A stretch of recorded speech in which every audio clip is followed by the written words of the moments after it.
அது நம்ம கற்றுக் கொடுத்தது ஒன்று தான். நாம் வாழணும்னா யாரை வேணாலும் எத்தனை பேரை வேணாலும் கொல்லலாம்.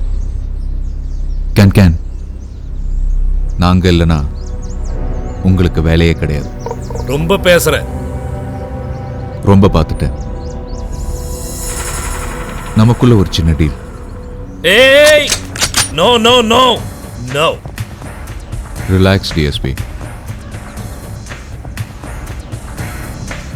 இந்த ஆயுதங்களை பாருங்க. The best. உங்க கலெக்ஷன்ல வச்சுக்கோங்க. இல்ல வித்துருங்க. டாலர்ஸா, யூரோஸா, ருபீஸா, ரிங்கெட்ஸா, எப்படி வேணாலும். அது உன் வேலை. ஏன்னா நீ கிரிமினல், நான் போலீஸ்காரன். ஆனா ஒரு சின்ன வித்தியாசம். உங்களுக்கு நான் உயிரோட தேவை, எனக்கு நீங்க தேவையில்லை. I have nothing to lose, DSP.